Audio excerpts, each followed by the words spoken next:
Welcome back to Roots and Roasts, where we deliver expert plant care you can count on. Today, we're diving into how to grow and care for Moringa Oleifera indoors. Whether you've just received one as a gift or you're growing it for its powerful nutritional value, this guide will give you the proven steps to help it thrive inside your home. Moringa Oleifera, also known as the drumstick tree, is native to the foothills of India, Nepal, and Pakistan. It's now grown across West Africa, the Caribbean, Southeast Asia, and Latin America, thanks to its drought resistance and nutritional value. In West Africa, it's known as the miracle tree, used daily in soups, teas, and traditional healing. In India, it's rooted in Ayurvedic medicine, believed to treat over 300 ailments. Its seeds purify water, its leaves are used in powder or tea, and its oil is prized for cooking and skincare. Indoors, it won't grow 30 feet tall, but in the right pot, it becomes a thriving source of fresh nutrition at home. Moringa is a full-sun species. In its native climate, it receives 12 to 14 hours of intense, equatorial sun. To mimic that indoors, you need at least 6 to 8 hours of direct sunlight per day. The ideal spot is a south-facing window, where sun intensity stays high throughout the day. A PAR rating of 400 to 700 mol/m superscript 2/s at canopy level is optimal for healthy foliage and leaf production. If you're in a region with short winter days or limited natural light, use a full-spectrum LED grow light, positioned 12 to 18 inches above the plant for 10 to 12 hours a day.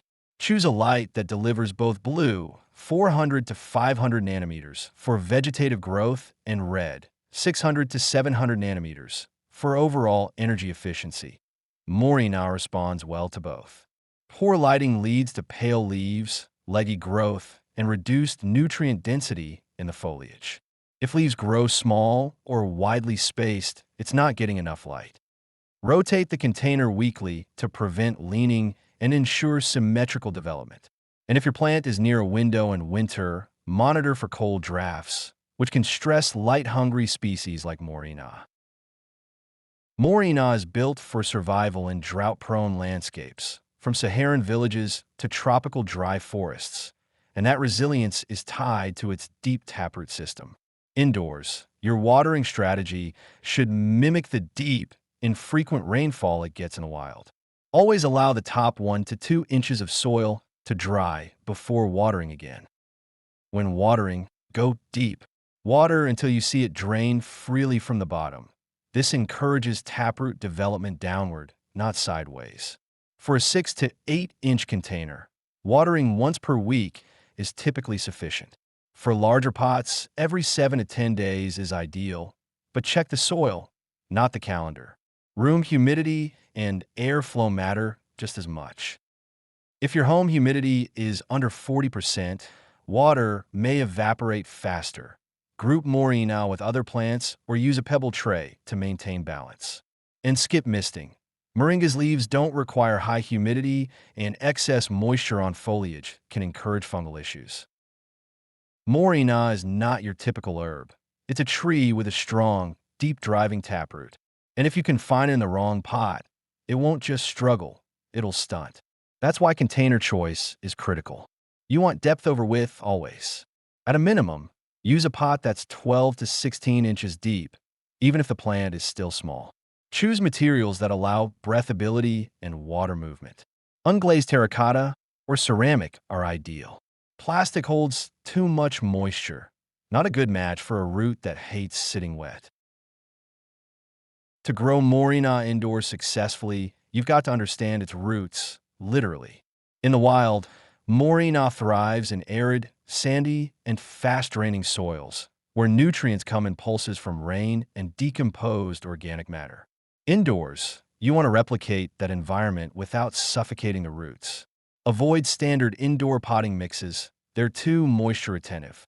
Instead, start with a sandy or loamy base that drains fast, resists compaction, and lets air move freely around the taproot. Think of it like this. If your soil holds too much water, the taproot suffocates. If it drains too fast without nutrients, your plant starves. The key is balance. Repotting Moringa isn't just about giving it more room. It's about keeping the root zone functional. As a taproot species, Moringa needs unobstructed vertical depth to grow strong. Over time, even well-draining soil can become compacted, hydrophobic, or nutrient depleted. You'll know it's time to repot when water begins pooling on the surface instead of draining, roots are circling the bottom or poking out of the drainage holes. Growth slows, even with proper care. Plan to repot every 12 to 18 months, ideally in spring or early summer when the plant is entering active growth. This minimizes transplant shock and allows roots to reestablish quickly. When repotting, move up one container size, no more. Jumping too large too fast can lead to moisture retention and root stress. Moringa grows fast, but that doesn't mean you should overfeed it. In its natural habitat, it thrives on low nitrogen, organic input from fallen leaves, manure, and composted debris, not synthetic fertilizer blasts. Indoors, we replicate that with gentle, balanced feeding. Use a balanced fertilizer like 10-10-10 or 20-20-20, applied at half strength once per month during the growing season, spring through early fall.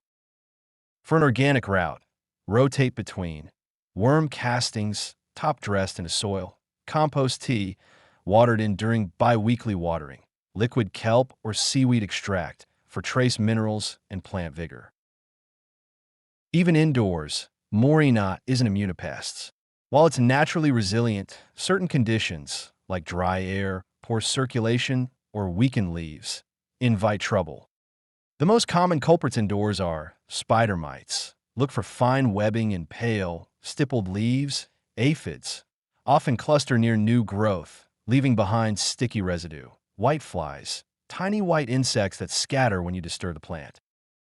Early signs include leaf curl or distortion, sticky or shiny surfaces, honeydew residue, yellowing leaves despite correct watering.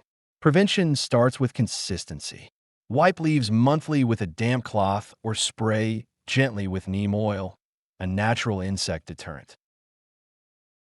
Indoors, unpruned Moringa quickly becomes tall, lanky, and top-heavy, and that leads to fewer leaves, weaker stems, and stress at the root zone. Pruning is essential, not optional. You're managing growth hormones like auxins, which control whether the plant shoots upward or branches outward. The goal? Keep it short, wide, and leafy.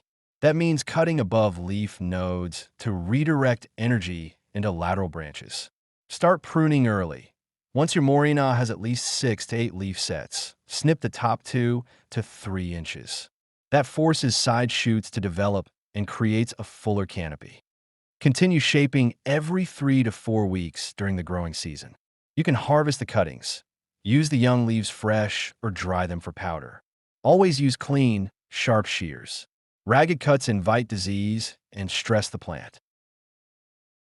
Moringa is a tropical deciduous tree, and like many perennials, it responds to seasonal shifts with changes in growth, water needs, and nutrient demand.